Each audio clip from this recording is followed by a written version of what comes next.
As a blind or low vision athlete, you know the importance of eating right. Step up to the plate and start making healthy meals with the Blind Kitchen, where you can find lots of blind-friendly tools and tips to make cooking safer and accessible. Get a free cut glove by sending your mailing address to info@theblindkitchen.com. That's info@theblindkitchen.com. Be sure to include the words "Eyes Free Sports" in the subject line of the email.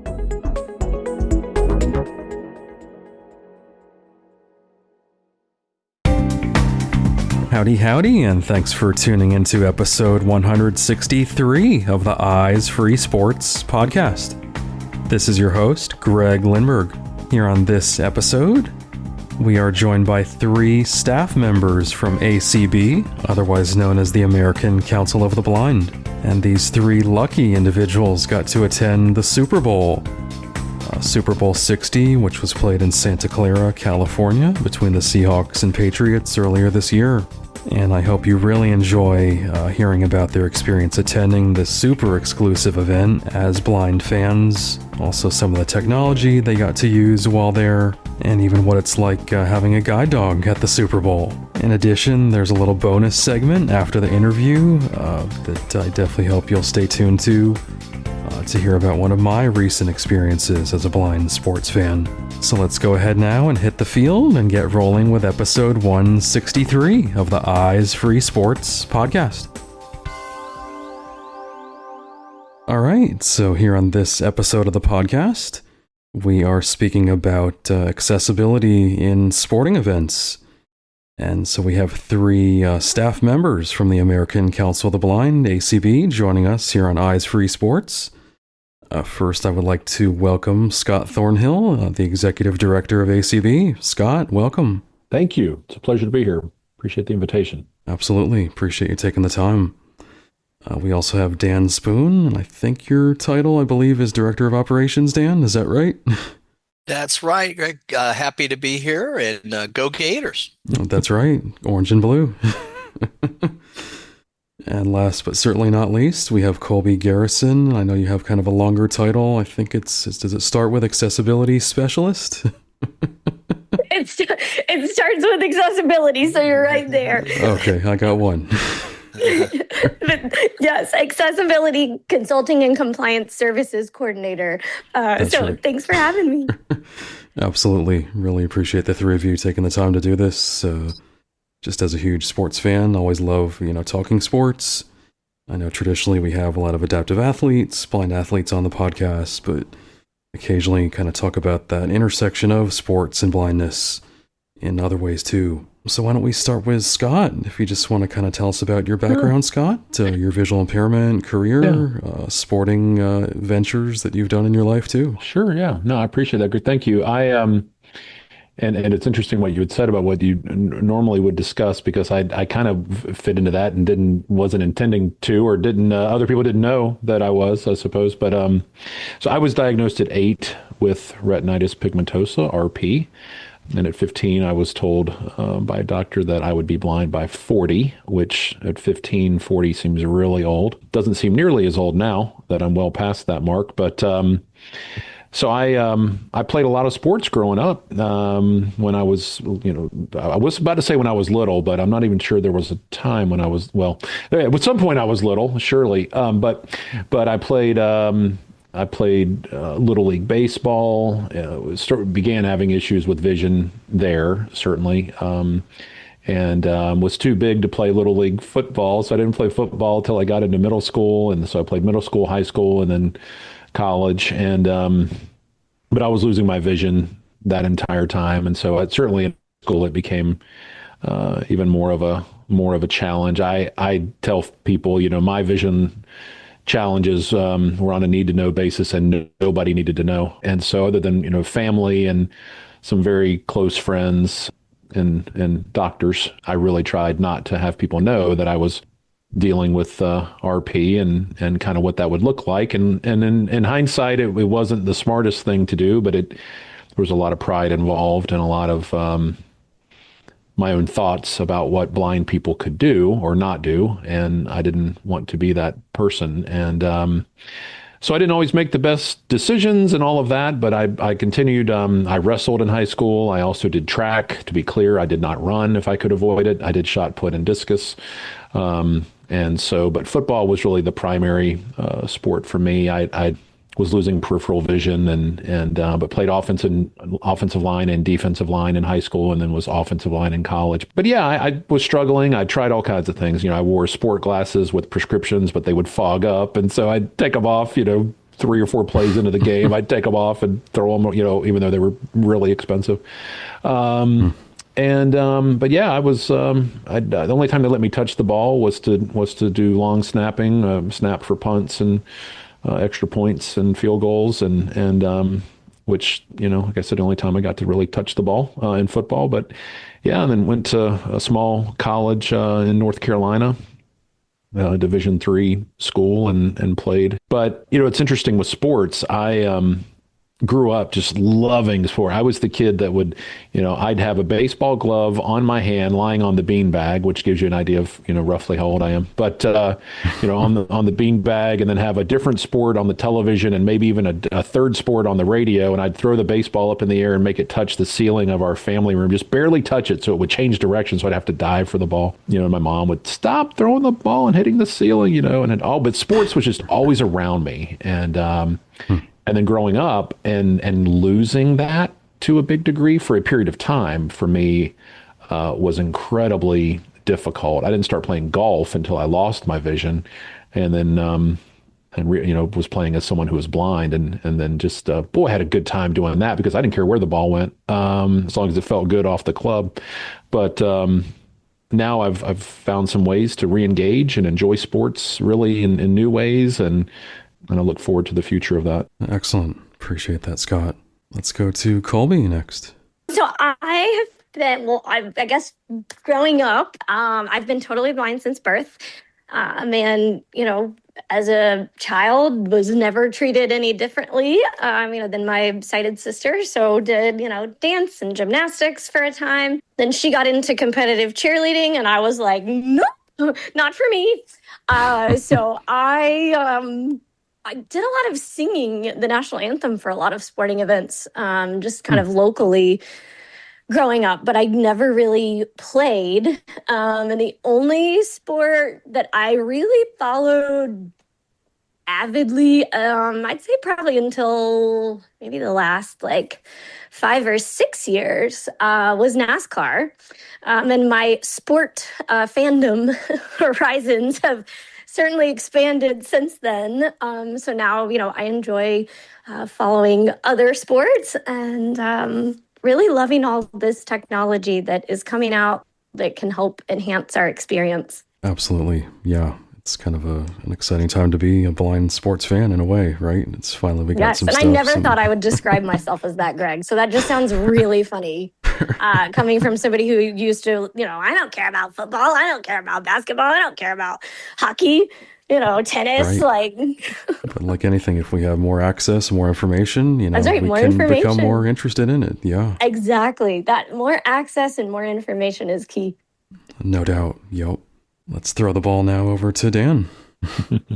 Sure, Greg. Growing up, I was the son of a high school football coach, so we were just immersed in sports. And not only he was he was just a huge sports fan, and he played at the University of Tennessee, and then became a high school coach. And so it was always around our family. I think it's not just coincidence that my initials are TD, but we'll see how that plays out. But anyway, so got diagnosed with retinitis pigmentosus, kind of like Scott, when I was 6 or 7 years old. But at that point in time, my vision was still pretty good. And then all of a sudden, 10 or 11 years old, I was out in the outfield playing Little League baseball, and the ball went up in the sky, and I could not find the ball anymore, and it started landing around me. And luckily, it didn't land on my head. And at that point in time, we decided maybe that was the end of my baseball career. And then in junior high school, I played basketball and football. The football was kind of funny. It was the first year our junior high had football, and so I was kind of the center and the captain. So we went out for the first coin toss, and being all, this is the way you do it. So it was like we lost the toss. The other team got the ball, but we got to decide which end of the field we'd kick from. So I reached out and picked up grass and threw it up in the air and threw it into the referee's face by accident. He said, "Kid, just pick a side. Let's play ball." And so I was like, okay, well, that didn't go over real well. But anyway, we got started. And then, kind of got to the point there where the basketball got really hard to find in fast enough fashion. So football I did play. Wasn't really, I was small and slow, but I was weak. So besides that, I was a perfect offensive lineman. So I played kind of second team, but played all the way through my senior year. And it was really a good experience to be on the team. And but I've always been a huge sports fan. Been a long lifetime Gator fan with the University of Florida, Buccaneers season ticket holder, Magic season ticket holder. So got the opportunity at the beginning of the Magic. I wrote for a newspaper called the West Orange Times, and I was their high school sports reporter, and I got to have credentials to the Orlando Magic game. So back when they got started, I, got to go to the press room and sit on press row and had my binoculars trying to follow the games and all that. So that was a really interesting experience to be part of that for a number of years. So nice. Yeah. Very cool. Appreciate that. So in terms of ACB, so I did want to mention that was the early part of 2025 when I think I got an email where I first saw it about this new partnership, ACB and the NFL partnering together and collaborating. And I was like, I wonder, where this is going to lead. And really, really interesting. Just again, as a huge sports fan, was so excited to see a blindness organization that I've been part of for a while now, collaborating with, arguably one of the biggest businesses, in the world in the NFL. Yeah. So Scott, if you want to just kind of maybe shed some light on kind of how that partnership came together originally. Yeah. So we had been talking to the NFL for a period of time about just various elements of how we might be able to help with accessibility around different parts of how they operate. Some of the digital elements, the in-person experience, just a lot around that. Because as some people hear me say often, as people who are blind or with low vision, we certainly want to be able to participate in transportation, education, employment, all of these things. But we don't just want to be able to go to the doctor and have a job.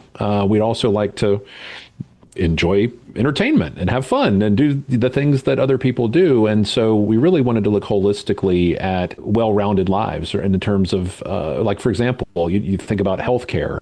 So you think about, all right, well, fitness. Okay, so we talk about fitness equipment or facilities or whatever it might be.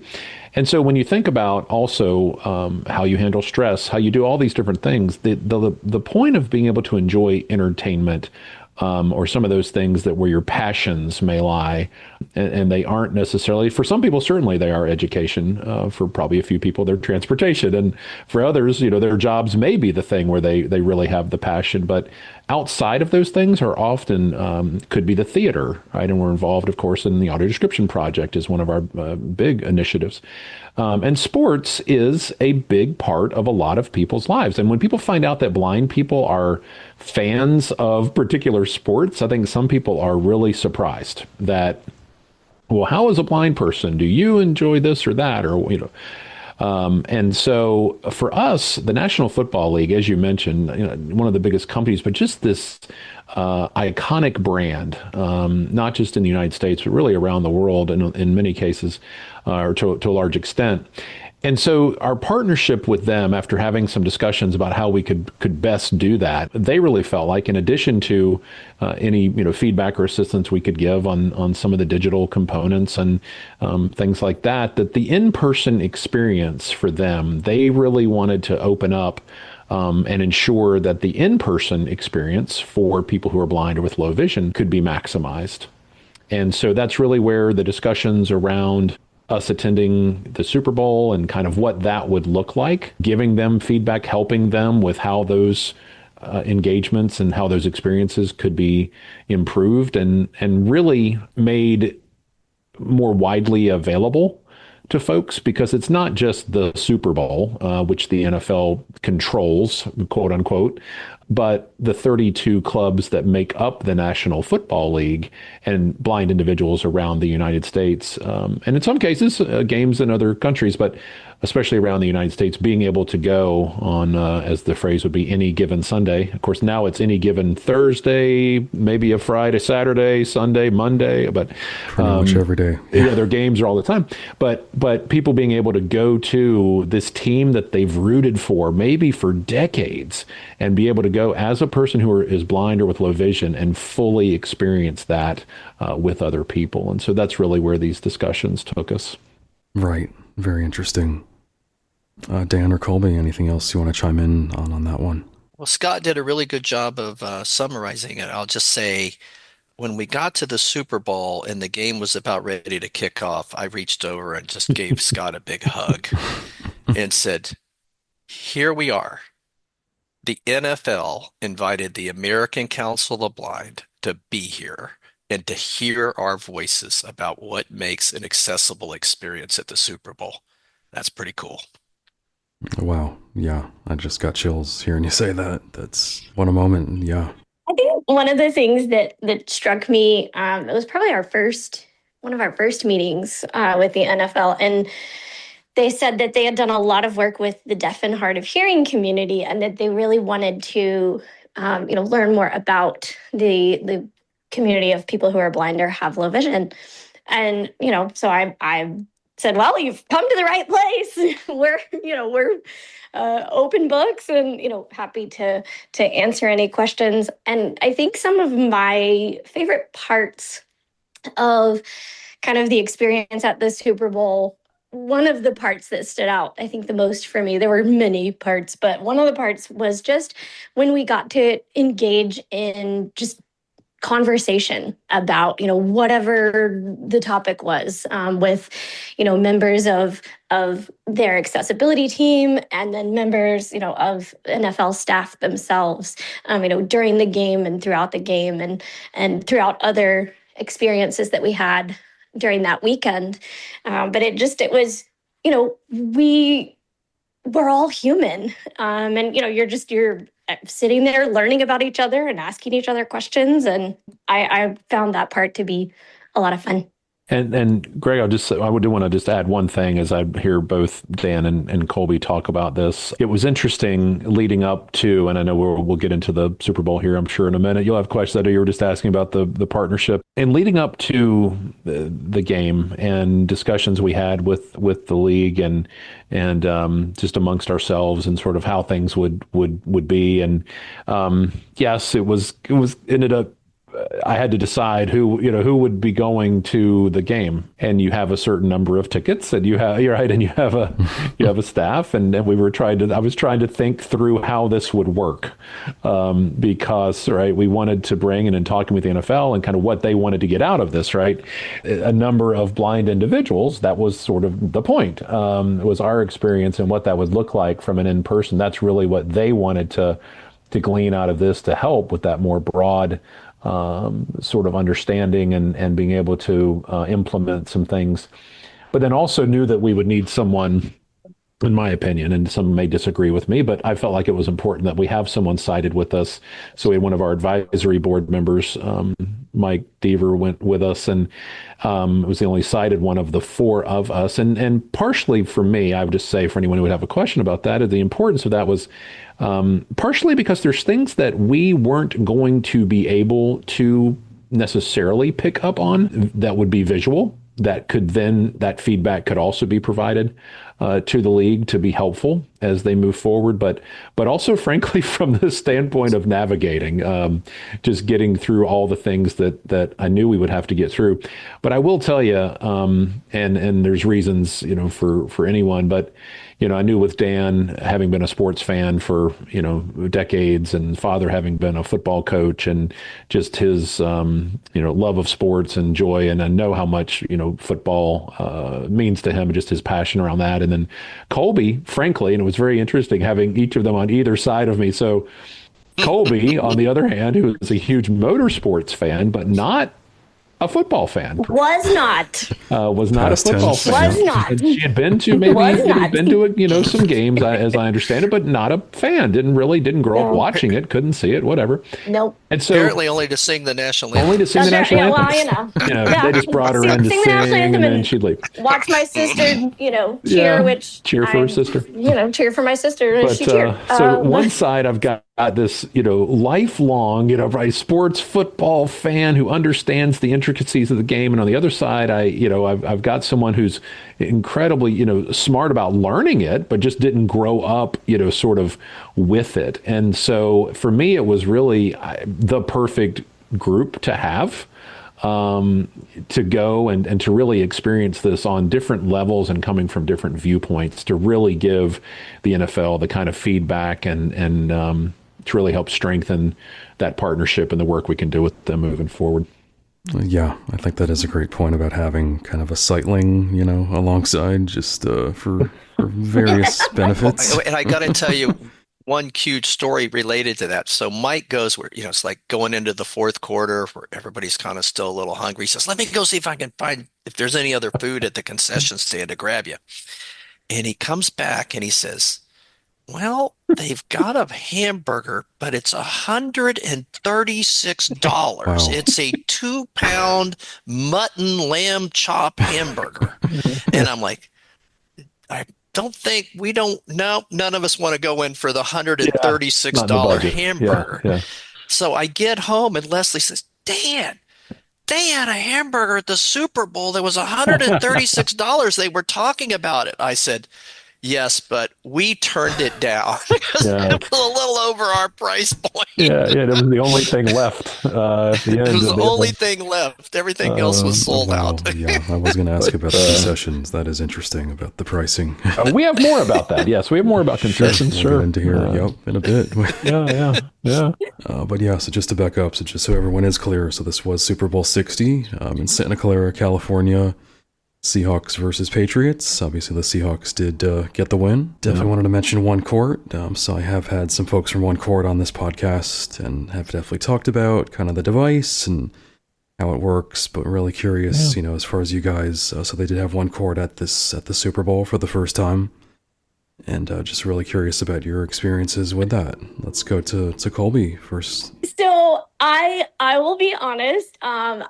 I went into this experience thinking, okay, if I have, the radio broadcast in some form or fashion, at least like I'll know what the score is and who's winning. And I knew I could, lean over and ask Scott, what's happening? What's going on? But as someone who did not really have a full understanding of football and kind of everything that's involved in it, I was like soaking up, Scott and Dan's conversations around me the entire weekend. And they both were fantastic at explaining formations and like different concepts that I had no idea were even occurring in football games. But for me, OneCourt made all the difference. And having that device with the tactile representation of the football field and, all the different yardage lines and, having the braille at the bottom so I could quickly skim and, figure out, which, between the 10 and the 20 or the 20 and the 30 or the 40 and the 30, it made all the difference. And being able to track the ball as it was traveling, in real time, I think the first time I felt it go kind of from one end of the field to the other, and I'm guessing, what was that, guys? Some sort of a kick? Kickoff or punt? Punt, probably a punt, yes. Punt, okay. Yeah, I'm still getting my terminology down. But that was kind of an aha moment for me. And I was sitting there and I got goosebumps and I'm thinking, oh, this is what, people are watching. Like, this is what's happening that, people get so excited about when the ball is moving and the players, what they are doing as the ball is moving and, how the players move the ball up and down the field and what happens between players and all that kind of stuff. So having that just tactile representation and being able to haptically follow the ball turned, what I thought could be a really boring experience into something that was so much fun. And I kept leaning over to Scott, I know probably dozens of times, and I'm like, I lost it. Where'd it go? Where'd the ball go? I can't find it. I lost it. And he's like, it's, find the I don't even remember all the words that you used, but I was grateful that, my two colleagues that I was sitting with were not going to laugh at me or judge me for stupid questions, because I wanted to learn, and OneCourt was a huge part of, me becoming a football fan. Oh, and one part, Greg, I don't know. It was just so funny to see Kolby throughout the game. So, because it's in the Bay, it was in the Bay Area and the 49ers and the San Francisco. And so their thing is when it's third down, they have a big foghorn that goes, it goes, "Wah!" And the announcer goes, third down. And so at first, Colby's like, what is that? And then by the end, she's yelling, third down. That's funny. It was great. Yeah, I think my favorite part was when she leaned over and she said, I think I might like football. I think I might like football. Once again, more information, more context, more clues, Yeah, yes. Yeah, You took the words. I mean, when you said that earlier, that's what it is. It's that more information, more access. And it just, I don't know, it made the experience, it's like audio description. It enhances and enriches that experience for, someone in particular who has no vision like myself, but just getting all of that extra information and, having that tactile representation, under my hands to reference at any point. It really does change the experience. Yeah. And to OneCourt's credit, I will say, this was the first time that I think any of us had used OneCourt, right? Kolby, you hadn't. Yep. Yeah. And so, I will say to their credit, from what I had heard from previous iterations, of OneCourt, that what we got at the Super Bowl had been updated. And so, for example, we had real-time audio on a radio broadcast, play-by-play, and in color, commentary on a radio broadcast that was part of the device. Yes. And so it was a headset that plugged in that, that we could hear. And then there was also an info button on the device that would give us pertinent information at any given time. Who had the ball, my favorite button. What yard line, Yeah. the down, the distance, the score, the time, and the quarter that we were in. And so that really, Dan and I talked about it, and Kolby as well moving forward, was like, things that a sighted person would look at the scoreboard, or if you're at home, really, and look at the TV and get. And Greg, I don't know if I don't know your experience with this, but I will just tell you, like, having played football, just stick with football, having played football and watched so much football growing up, I lost my vision. Really, as I'm thinking back on it, it's really hard to kind of to remember now, but I lost my vision prior to all the fancy new stuff they do on football broadcast on TV, as I understand it. They have the down and the distance like on the field during a television broadcast, right? I don't think it's literally, it's obviously literally not on the field, but it appears on the field when you're watching the game. I was never able to see the first down line, the whatever it is, yellow line going across the screen for the first down. Those things came in after my vision had deteriorated past being able to really utilize them. And so my wife would describe this, or my son, they'd be like, oh, well, it's on the field. Oh, they got all these cool graphics now and all this stuff. And I'm just like, oh, it's painful to hear that when you can't access it. You can't get the basic stuff I could still follow it. People wonder how, like, how do you follow this basketball game? It's like, well, I know they're playing at home. And so if the crowd cheers, I'm pretty sure they made the shot, or they have a microphone on the net or wherever. I don't know where it's technically placed, maybe on the backboard or something. So like I can hear the net, on a free throw or something, whatever it is.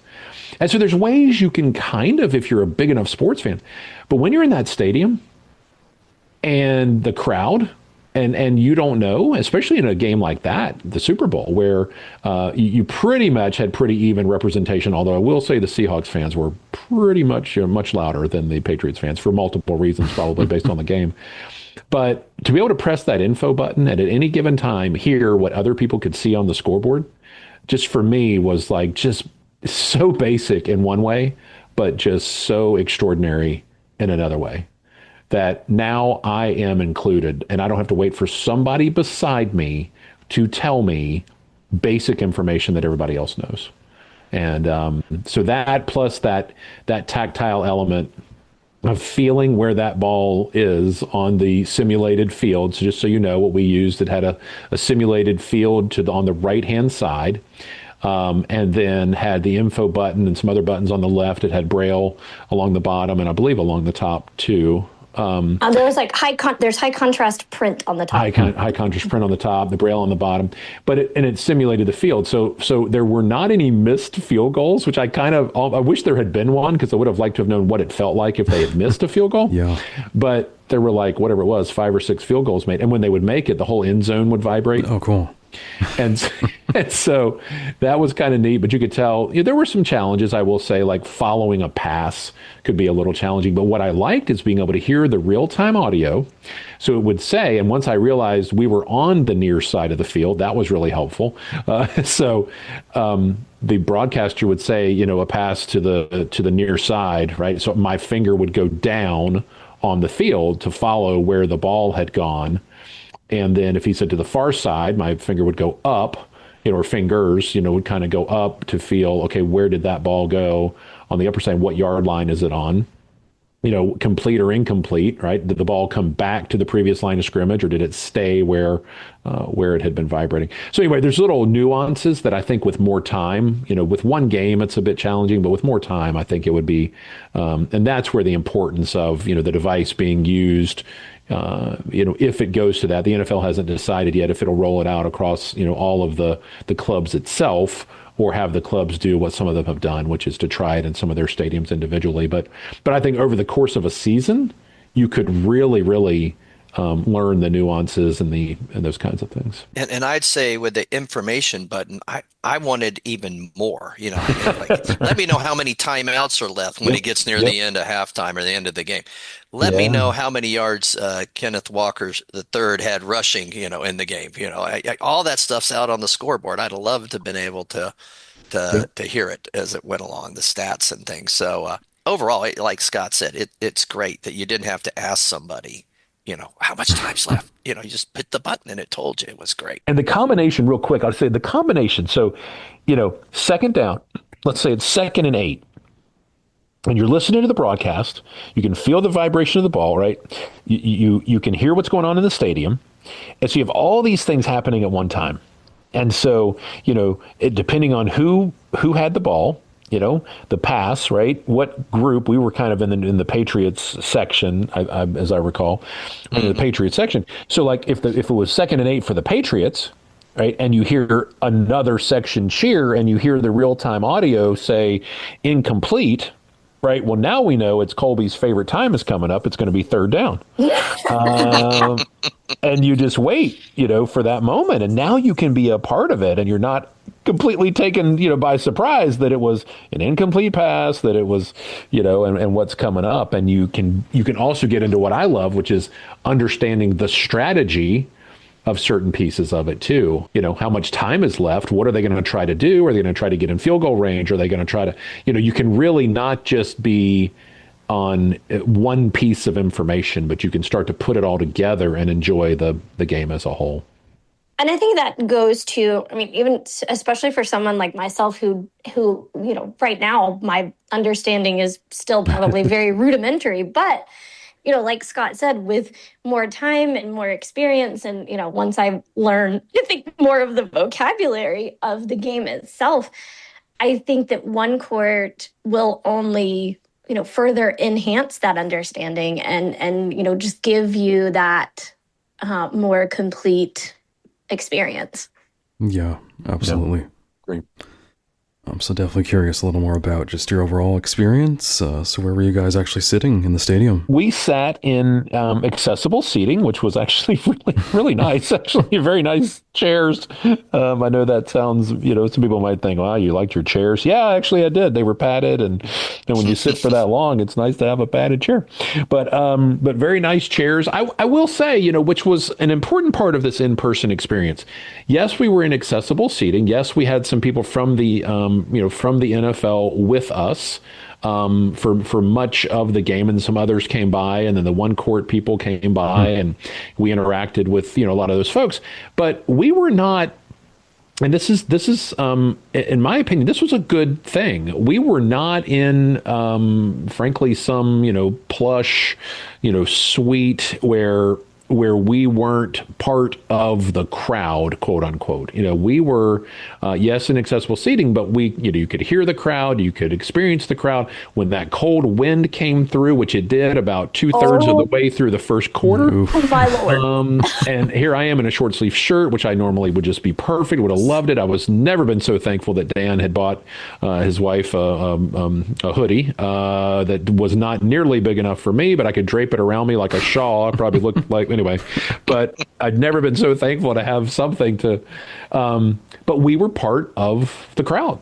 And so the seating, I ended up doing FaceTime with my wife so that she could see it. She was not with us, and she was actually back at the place where we had been staying. And so I was able to show her where we were. She's like, "Oh my goodness, like those are really good seats."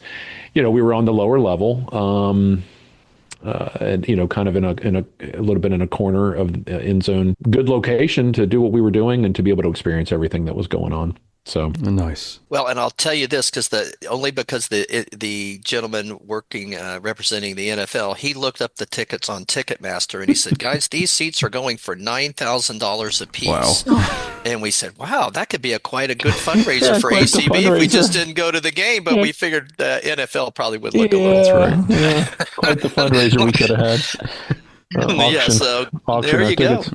Yeah. But but interestingly enough, Greg, I will say, we had some, you mentioned concessions earlier. I will say we had some, get out of our seats and, obviously go to the restroom or, do concessions. And so we had Mike from the advisory board with us, as I mentioned. And so, he was able to assist with, okay, we're going to, go to the restroom. So we waited for the halftime show to be over, and then he helped Kolby, but anyway, helped me and Dan to the men's restroom. And so we're in there with, I don't even know how many other fans, but there were a bunch. It was right after the show was over, the halftime show was over, which, by the way, is that's probably a whole separate podcast. But when the NFL person told me that the warmest people in the stadium at that moment were the people dressed like trees walking onto the field, I thought, what in the world is she talking about? But and found out later what that was all about. But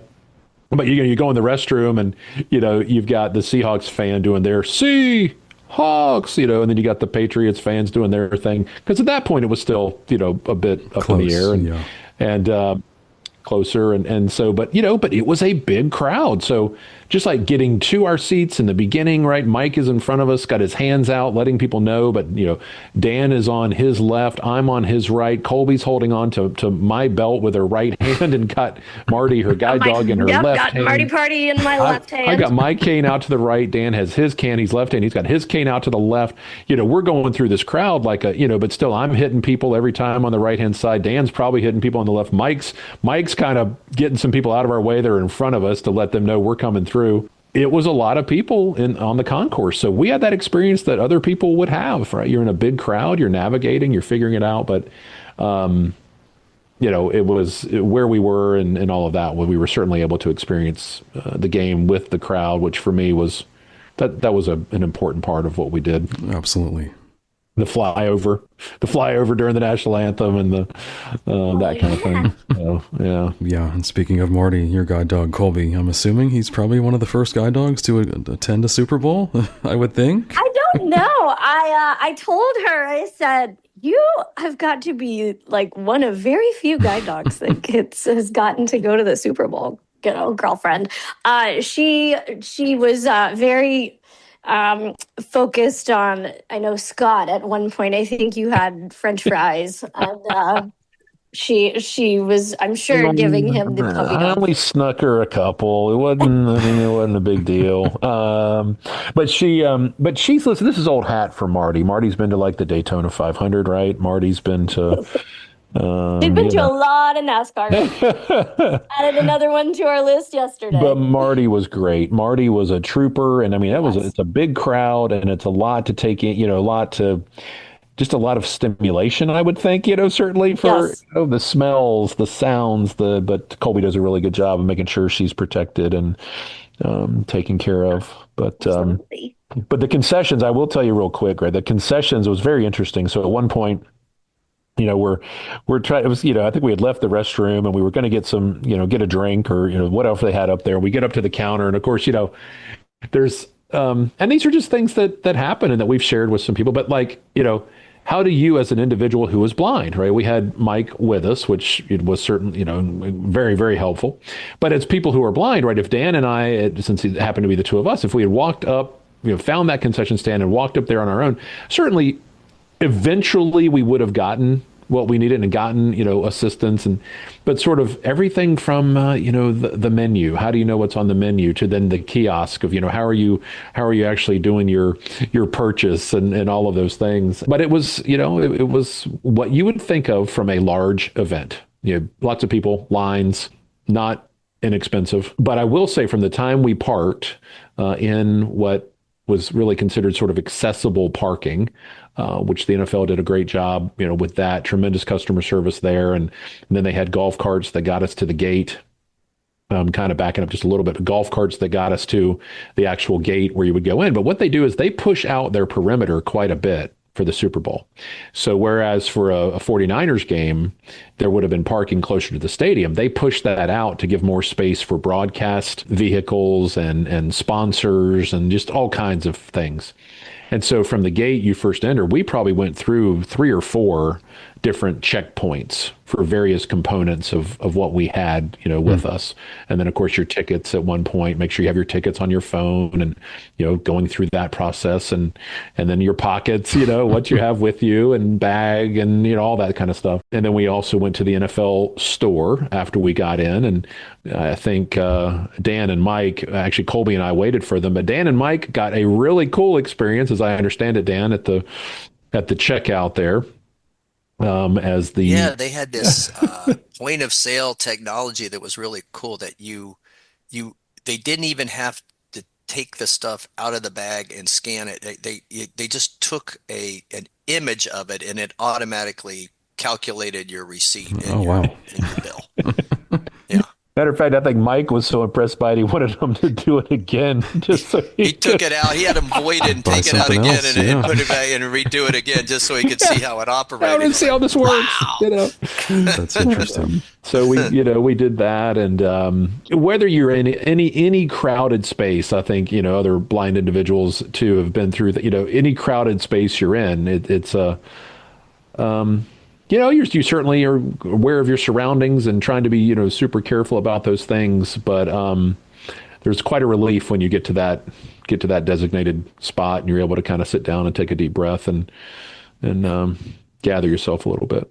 And nobody's expecting a blind person to be there with a cane or a dog. And so No reactions. You're worried you could trip people, and it's. And they're looking at their phones, from what I understand, for the most part. They're trying to figure out where they're going, looking at signs or looking at their phone, or they're not. They're not looking down. They're not looking at us or up, paying attention to what we're doing. And but I tell you what, another thing that the NFL, and this was something that Dan really pointed out, was prior to the game. And they had people on the field, people interviewing people, and there was really a good amount of stuff there. Some music, some interviews, things that were engaging that we could, participate in because we could hear them in that regard. So there was a lot going on. Yeah, I had gotten the opportunity to go to a Super Bowl in 2003 when the Tampa Bay Buccaneers made it, and I was a season ticket holder and got picked out of the lottery. And when I went to that Super Bowl, it was like they hadn't really mastered the in-game live experience, whether you were blind or sighted. So they'd have a commercial or before the game, everybody just kind of be sitting there. There wouldn't be much going on. It was different than a normal NFL game because most of the people there are not really rooting for one team or the other. They're just, coming via corporate sponsors, and there's like 10,000 fans for each team, which are pretty fired up. But the rest, the other 50,000 are just enjoying the event. And the difference between 2003 and 2026 was like night and day to me. I mean, they had an active MC that was interviewing everybody.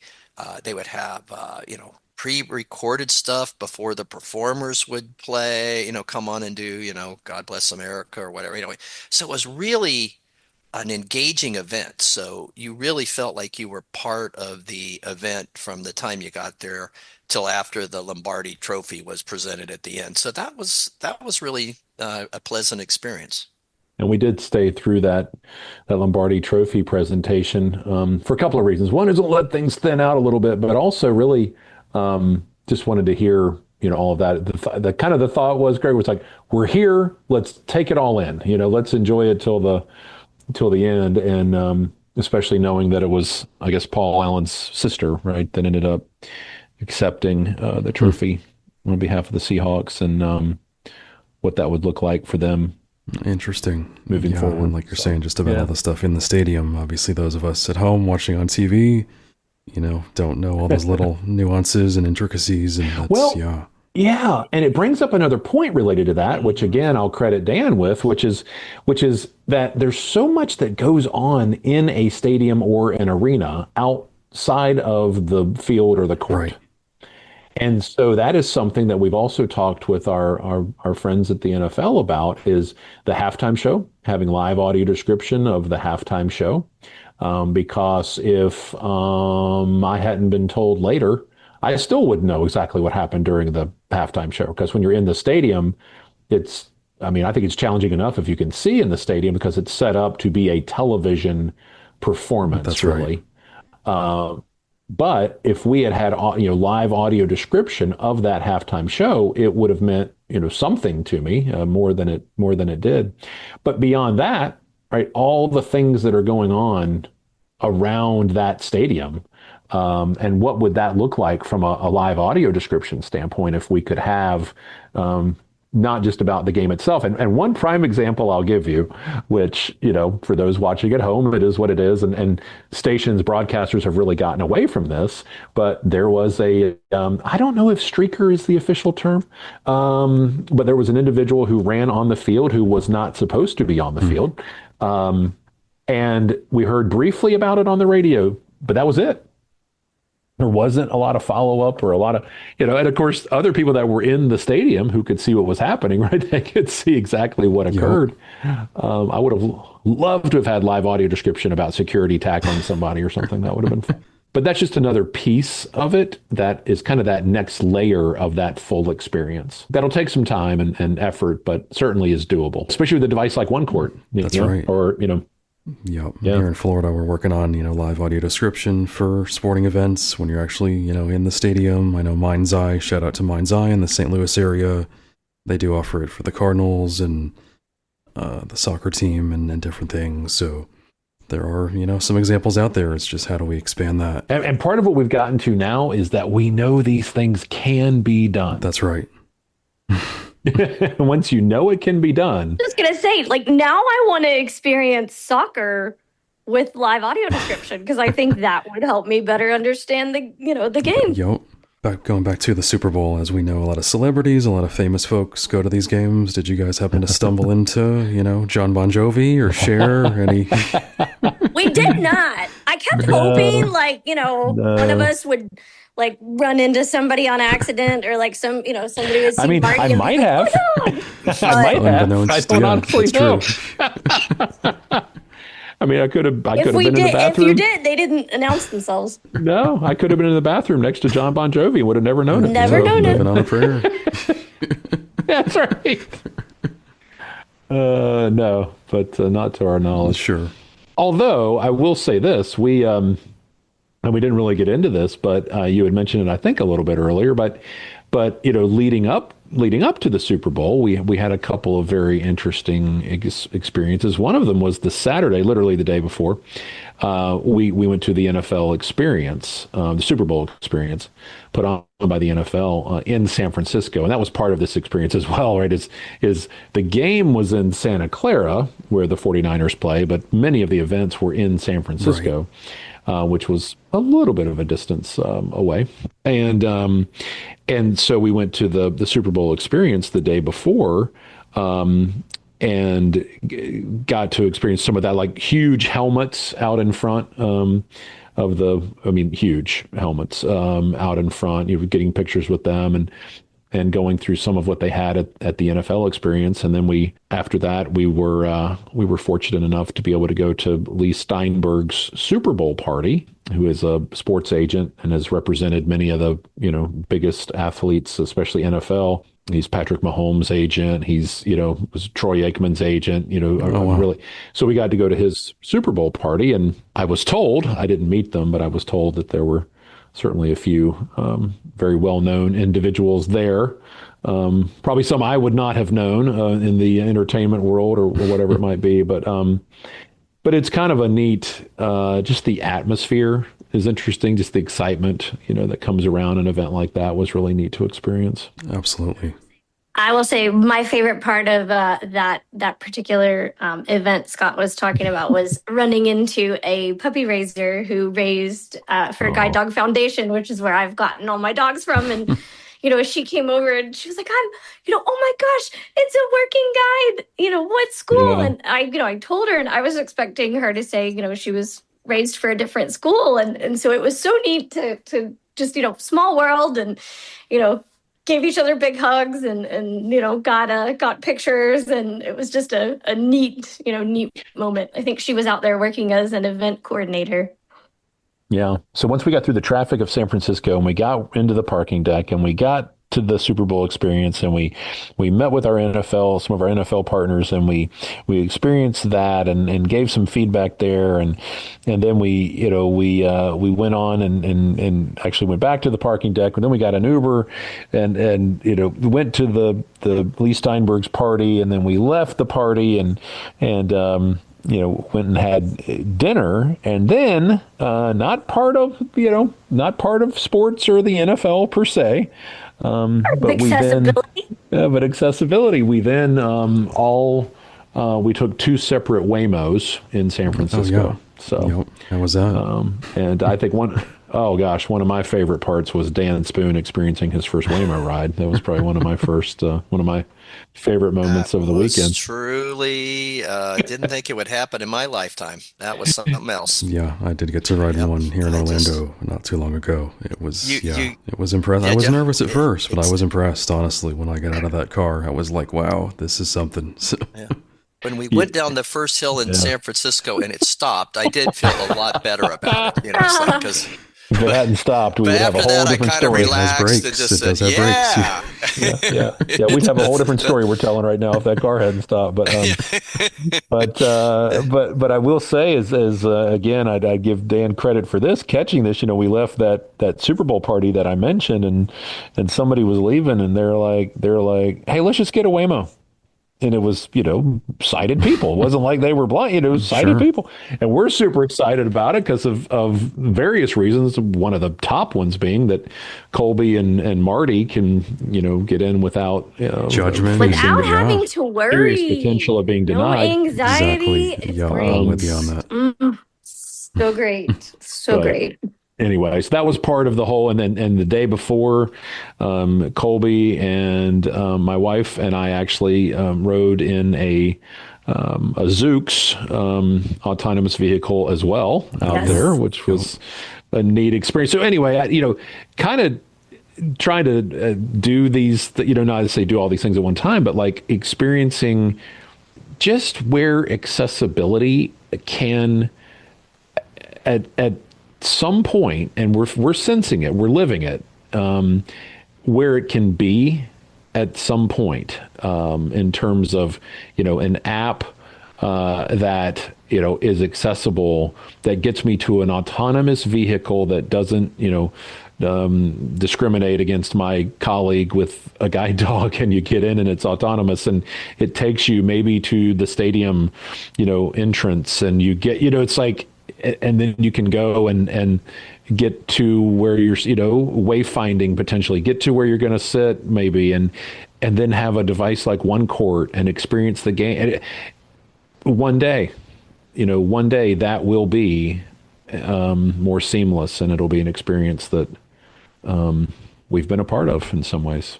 So it'll be the normal way a blind person gets to be part of the community and enjoy the same things as everybody else, and it's coming. And they'll be shocked that we ever did it the way that we the way we're doing it now. Wait a sec. You did what? and I'll be going, back in my day, this is how we used to. So true. Anyway, San Francisco, Silicon Valley. I mean, obviously, you guys were not only there for the Super Bowl, but just the heart of technology and multiple, autonomous vehicle options out there, and definitely the place for that. Yeah, and it's as you mentioned, right, Greg, riding in Orlando. So I mean, it's moving to different places, and then you've got other, with the NFL, other places where it's being tested and used, and then there's other devices out there as well. I mean, there's just a lot of buzz and excitement, around this area. No question. Excited to be a part of it. And I will say, Greg, the other thing I have to give the NFL credit for is afterwards, they've already contacted us back. What, Scott, was it maybe 10 days or so after the Super Bowl? And we had, the NFL representatives, their legal representation, and we had 60-minute, 90-minute conversation, and they just opened up the mic and said, tell us what worked good, what didn't work well, how we could improve, and we talked nonstop, didn't we, Scott? We did. Yes, they got lots of feedback. So we'll see. We'll see. I really think they value the partnership, and I look forward to see where it goes in the future. Yeah, I am too. Excellent. It sounds like they have been pretty receptive and willing to listen, to spend that much time, on a Zoom call or whatever. Yeah, exactly. Nice. Yeah. As far as like NBA, NHL, MLB, golf, any other potential partnerships for ACB at this point? Well, yeah, I mean, talking, we've done some things in the past with, with Major League Baseball, and I think that there's opportunities in a lot of different places. It's part of it is I got to tell you, when we made the announcement about the NFL and we put it out in the American Council of the Blind membership, I cannot even tell you. I'd have to go back, and I'm not going to go back and count them, but I'd have to if I was going to give you a number. But it was incredible how many people reached out and said, what about this? What about that? When can you do this? What about my team, my local NFL team? Or what about my, when are you going to do, hockey? Or when are you going to do this? And it really reinforced for me, I will tell you what I was talking about at the beginning of this, which is that people who are blind or with low vision, right, are really, I think, hungry for these types of elements in life, that we want to do the things and experience the things that everybody else, people who can see, experience. We want those. Yes, they will be different in certain ways. They can't help but be somewhat different. But to be included and a part of things is just such an important piece of living. It's part of full enjoyment, equal opportunity, equal access. So people reached out and said, when are you going to do these things? And we obviously capacity, we can only do so much, in any given time. We have a lot of other projects we're working on, but it is definitely on our radar, and we've got some initial conversations going. I don't say a whole lot about too much of that, but just there are organizations that we want to partner with, and to if we can bring meaningful insight and meaningful feedback to help them, knowing that they are really committed to it. Like, and I don't say this flippantly, we don't want to, we don't just want to sort of, frankly, allow an entity or anyone to sort of check a box, to use a phrase. If there is genuine desire for there to be accessibility and opportunity for people who are blind or low vision, then we are all in on a partnership and on working together. And so we'll pursue, and I think there will be some more information coming out in the next, probably in the next few months. Excellent. But yeah, another great point. Just, on paper, a partnership can look good, but does it have the meat and potatoes, I like to say? Yeah. And it sounds like with the NFL, they've been just super receptive and engaging, and it's not just here's ACB and NFL. It's far more beyond that. Yeah, and I, and I know it's already happened. I heard of one anecdotal situation, but that blind individual who goes to a game, an NFL game at some point in the future, and just buys a ticket, goes to a particular location at the at the stadium, and gets the OneCourt device, or another device if that's what it is. But the OneCourt device is the one being evaluated. They get the OneCourt device, they get to their seat, they sit down, they use it,